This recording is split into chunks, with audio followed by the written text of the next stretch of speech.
rival or even surpass that existing between the USA and Europe today? I think Brexit is a form of nationalism, and Brexit was won mostly on the political idea that the UK will take back the reins of its own policy, especially on immigration. The Brits did not want any more bureaucrats from Brussels to decide for them. And that's a fact. I think the economical reasons were second. Now, there is a very strong link, and which is much bigger than only the language links, between the US and the UK. And if you look at Boris Johnson and President Trump, they're on the same side of the political spectrum. Mm-hmm. It's in both interests to come to a deal that will help the UK for sure, and that will also bring some benefit to the US. Well, that's all I can say, because I'm neither English or American. I'm just an observer there. Mm.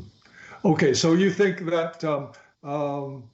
But I guess my question is: do you think that it will benefit the UK more to be only trading or mostly trading with the US, or will it benefit the?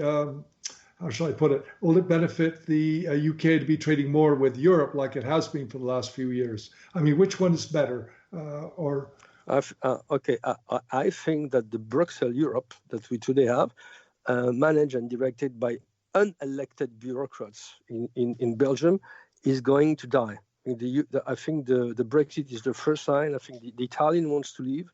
The French, if you put it to referendum today, will want to leave.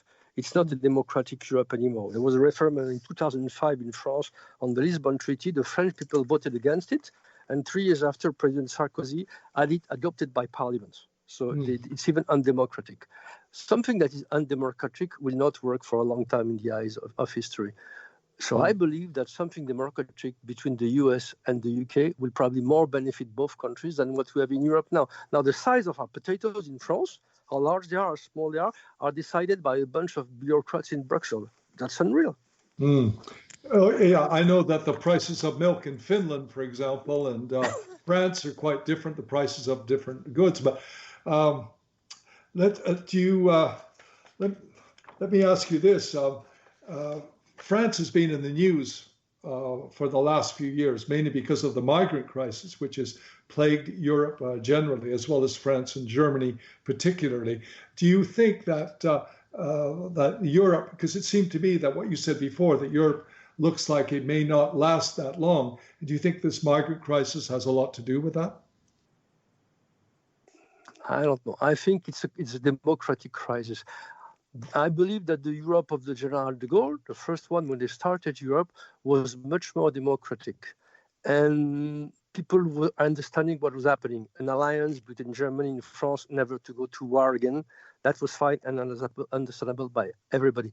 Now, over the years, it seems that a bunch of elite politicians have decided, against the will of the people, to create a Europe at marche forcée. I do not know how you say marche forcée in English. French market, yeah.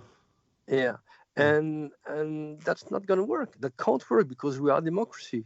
We're not the United States. We don't have 200 years of common history between all the states.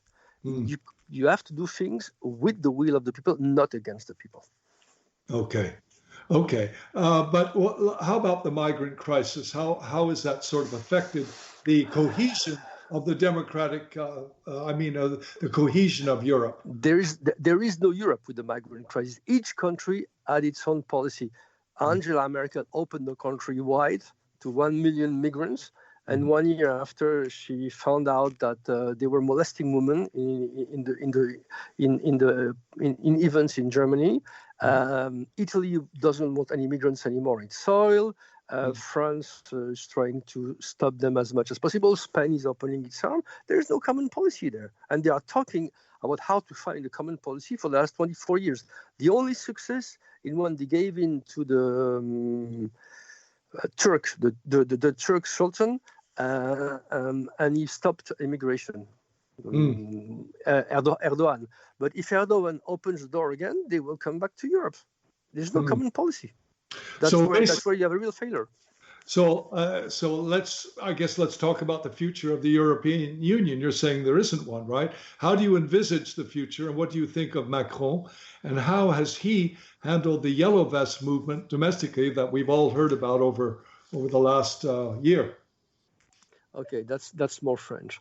Macron came out of nowhere.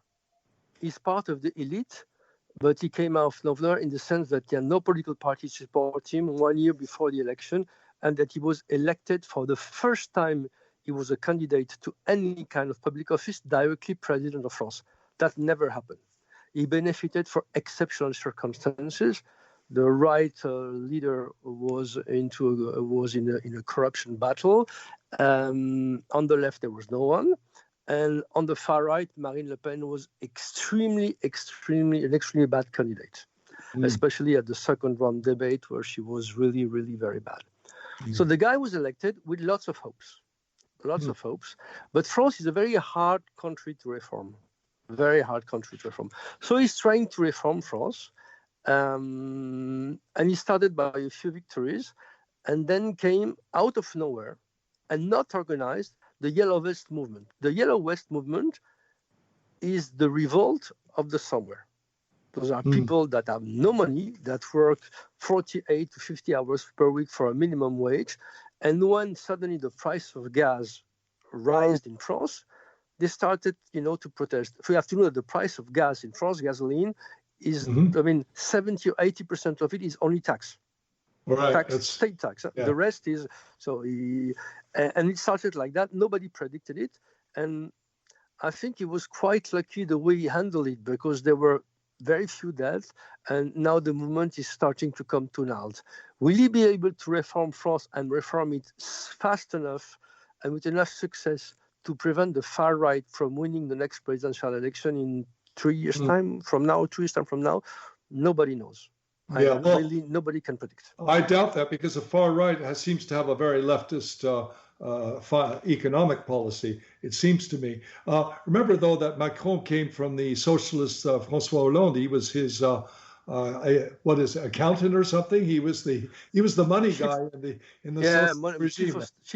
Chief of staff and money guy. Yeah, but the policy that he is applying now to France is a liberal policy. Economically speaking, he's trying to reform France and to bring us closer to the UK or to the US, which is not a bad thing, because people in France, when you ask people in France, young guys, what would your dream job be? More than 50% are answering state jobs. Fonctionnaire. In other words, that's not an ambition. We call those apparatchiks or bureaucrat jobs, which are most of the jobs in France. But it's not an ambition. Well, let's talk about President Trump again. He calls for each European country to reserve 2% of its GNP for its defense. He's tired of the USA having to foot the bill through NATO. What do you think of his proposals? And do you think he'll be reelected next year, 14 months from now? Okay, two questions. I think he's totally right. If we want to be credible against Putin or against China or against the Muslim threat, we have to have a decent army. And we have to fund our army. There's no way the US can help us all the time, and it's practically impossible. When in France we had the November 11th Muslim attentat. How do you say attentat in English? Attack. And we had to react right away to protect our own people. You can't wait for the US to come. You have to have decent police, decent army, and 2% of the GDP is a minimum. And the world is not the world after World War II. It's a much more dangerous world. You don't have many superpowers. You have the US, but after you have many other different and dangerous power with the nuclear weapon. So we have to be able to protect ourselves. And we will be more credible towards President Trump if we present him an army that is able to react. We will be more like equal than only people asking for help. That's true, because remember, at the end of World War I, the United States came to the end, came to fight at the end of the war. World War II, it was the last 3 or 4 years. And I think Europeans seem to forget this fact and complain about American hegemony and America first. Any ideas about that? We have about a minute left. How much? about a minute left. I can't summarize it in a minute, but I'll try. Okay. World War One, French army won the conflict with the help of American army. World War II, no American army, would all be Nazi now.